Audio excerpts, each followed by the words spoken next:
बिस्मिल्लाहिर्रहमानिर्रहीम। Last video में हमने लेजर्स जनरल लेजर बनाए थे और जनरल लेजर से हमने ट्रायल बैलेंस बनाया था। ठीक है, अब ट्रायल बैलेंस के बारे में बताया था कि ट्रायल बैलेंस क्यों बनाते हैं। यहाँ पर आज हमने जनरल लेजर ऑलरेडी बने हुए हैं और उनसे यानी कि बैलेंस कैलकुलेट किया हुआ है। जस्ट वन हमने ट्रायल बैलेंस रिकॉर्ड करना है। हमने ट्रायल बैलेंस में अमाउंट्स को रिकॉर्ड करना है। यानी कि पिछले लेजर थे तो लेजर में क्या था, तो मैं कह रहा था कि आपकी बैलेंस कैरी ब्रॉड डाउन जिसका होगा, कैरी डाउन शॉर्ट साइड पे होगा कम पे, और ब्रॉड डाउन जो होगा वो दूसरी साइड पे होगा जो ज़्यादा साइड होगी उसकी। ठीक है, तो ब्रॉड डाउन की वैल्यू अगर डेबिट साइड पे है तो इसका मतलब है डेबिट साइड का अकाउंट ज़्यादा वैल्यू के साथ है, तो आप डेबिट साइड पर ट्रायल बैलेंस में उसको रिकॉर्ड करेंगे। अगर carry down brought down credit side पर होगा तो फिर क्रेडिट साइड पर रिकॉर्ड करेंगे। इसी तरीके से हमने बाकायदा तौर पर जनरल लेजर्स बनाए थे और लेजर्स से हमने ट्रायल बैलेंस की तरफ। अब हमारे पास जो अमाउंट्स आ रही हैं वो अमाउंट यूँ होगी, क्वेश्चन इस तरह का होगा। मैं बाकायदा तौर पर आप लोगों को क्वेश्चन दिखाता हूँ। क्वेश्चन यूँ होगा कि आपके पास वो अकाउंट जो है वो बैलेंस्ड है, उन अकाउंट को बाकायदा तौर पर हमने क्या करना है, सिर्फ और सिर्फ अमाउंट्स के साथ ट्रायल बैलेंस में रिकॉर्ड करना है। अच्छा, एक चीज़ मैंने उसी में बताई थी जब ट्रायल बैलेंस बना रहे थे, बताया था कि एसेट्स और एक्सपेंस के अकाउंट हमेशा डेबिट होते हैं। एसेट और एक्सपेंस डेबिट बैलेंस होते हैं, जबकि लायबिलिटी, कैपिटल, ओनर इक्विटी वगैरह और रेवेन्यू वगैरह वो क्रेडिट बैलेंस होते हैं। ठीक है, तो अब हमारे पास जो क्वेश्चन होगा उस क्वेश्चन में जो है वो हमने क्या करना है, एसेट और एक्सपेंस को डेबिट साइड पर रिकॉर्ड करना है, जबकि बाकी लायबिलिटी, कैपिटल और जो है रेवेन्यूज को हमने क्रेडिट साइड पर रिकॉर्ड करना है। ठीक है, तो एक सामने क्वेश्चन ला रहा हूँ, इस क्वेश्चन को पहले जरा देखिएगा, ताकि ये क्वेश्चन भी मैंने डाल दूंगा इस वीडियो में और आप उसी को देखते हुए फिर आप उससे अच्छे तरीके से सीख सकते हैं। ये देखिएगा, क्वेश्चन नंबर 22 नजर आ रहा होगा। 22 में with the following balance the record of the सभी and brothers prepare trial balance as at Feb 28/2008। ठीक है, 28/2008 सही। तो ये क्वेश्चन आपके पास सामने आ गया। अब इसमें दिया हुआ है cash in hand, purchase accounts, notes payable, drawing, capital, सारे मिक्स अकाउंट हैं और उनकी अमाउंट्स भी दी हुई है। लिखा प्रीपेयर ट्रायल बैलेंस के, इन्हीं की अमाउंट्स को हमने ट्रायल बैलेंस में जस्ट वन रिकॉर्ड करना है। यानी कि इन्होंने लेजर वगैरह सारी चीज़ें बनाई हुई और अब उन्होंने हमें कहा है कि इस अकाउंट को, क्योंकि मैंने पिछली वीडियो में आपको डायरेक्ट सिर्फ और सिर्फ लेजर से मैंने बैलेंस ब्रॉड डाउन की अमाउंट ट्रांसफ़र के लिए कहा था कि अगर डेबिट है डेबिट साइड पे, क्रेडिट साइड पे, यानी कि वही शो करेगा कि अगर डेबिट साइड ज़्यादा है तो ब्रॉड डाउन डेबिट साइड पर होगा और क्रेडिट साइड ज़्यादा है तो ब्रॉड डाउन क्रेडिट साइड पर होगा। अब यहाँ पर एक क्वेश्चन इसी तरीके से दिया हुआ है, तो जस्ट वन उसके बैलेंस दिए हुए हैं। अब हमने इस क्वेश्चन में देखकर एसेट्स और एक्सपेंस के अकाउंट को डेबिट साइड पर रिकॉर्ड करना है, जबकि लायबिलिटी और कैपिटल, रेवेन्यूज के अकाउंट को क्रेडिट साइड पर रिकॉर्ड करना है। ठीक, एक दो चीज़ें बीच में और आएंगी, वो भी मैं साथ साथ इस अकाउंट के बताते जाता हूँ, तो उसको भी आप गौर से देखते जाइएगा। और यही क्वेश्चन हम बाकायदा तौर पर जो है वो वीडियो भी डालेंगे और फिर आप इसी को देखकर ट्रायल बैलेंस भी आसानी से बनाना सीख जाएंगे। ठीक है जी, अब आप सब देखिएगा, पहले हमारे पास दिया हुआ है कैश इन हैंड। तो कैश इन हैंड हमारा एसेट है, अगर सीरियल नंबर ठीक है, नहीं तो नहीं। कैश इन हैंड तो हमने कैश इन हैंड लिखा जाता है या फिर सिर्फ और सिर्फ कैश है, तो ये एसेट है, एसेट को हमने डेबिट साइड पर रिकॉर्ड करना है।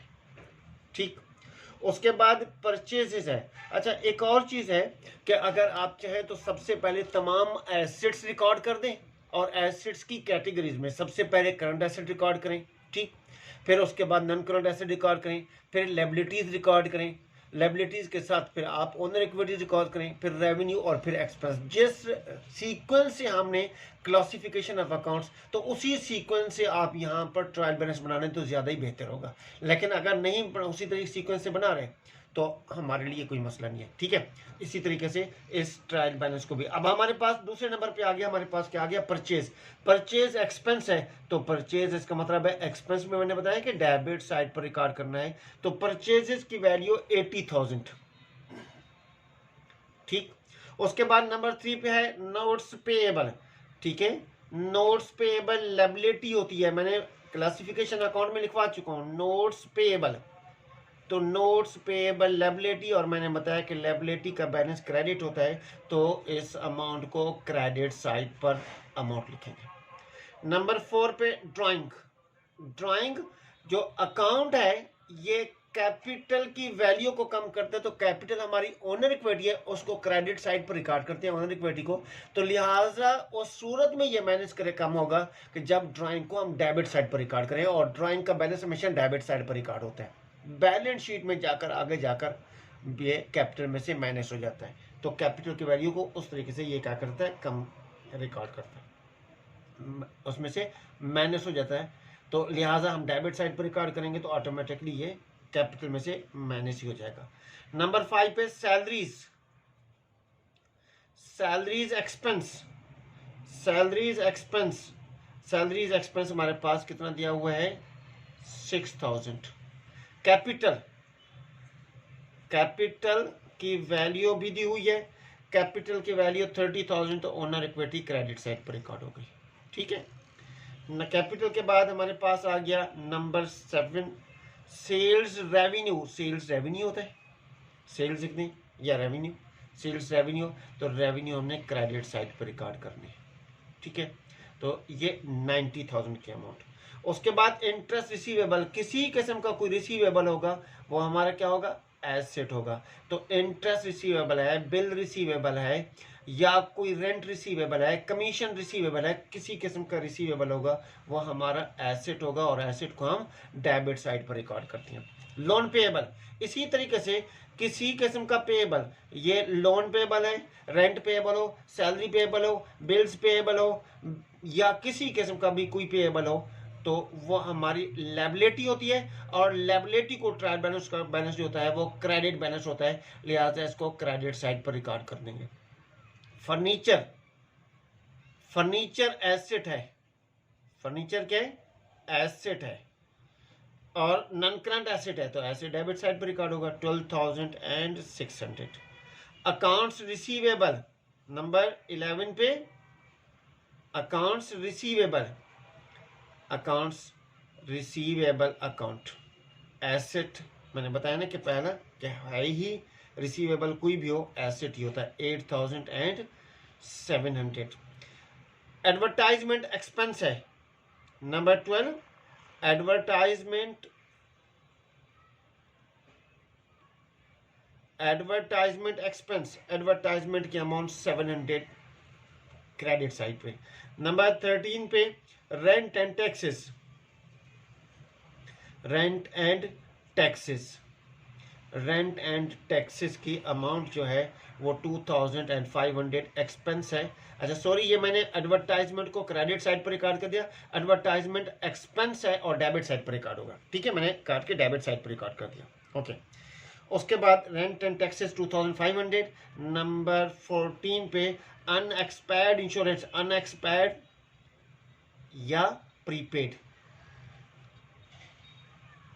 अनएक्सपायर्ड इंश्योरेंस लिखा हुआ हो, या मैं यहाँ पर अल्फाज लिख भी देता हूँ, अनएक्सपायर्ड और प्रीपेड एक ही बात होती है। तो ये अनएक्सपायर्ड इंश्योरेंस, तो प्रीपेड हो अनएक्सपायर्ड हो, ये एसेट होता है। तो ये अमाउंट आ गई 400 की, एसेट डेबिट साइड पर रिकॉर्ड होगा। अलाउंस फॉर 15 नंबर पे allowance for depreciation, allowance for depreciation होता है, एक्यूमुलेटेड डेप्रिसिएशन होता है, और प्रोविजन फॉर डेप्रिसिएशन होता है। ये एक की तरह होगा, अलाउंस रिकॉर्ड करें, एक्यूमुलेट रिकॉर्ड करें, या प्रोविजन फॉर डेप्रिसिएशन रिकॉर्ड करें। तो ये होता क्या है, जो हमारा नॉन करंट एसेट होता है, जैसे फर्नीचर है यहाँ पर, ये टोटल पिछले सालों में कितना यूज हो चुका है।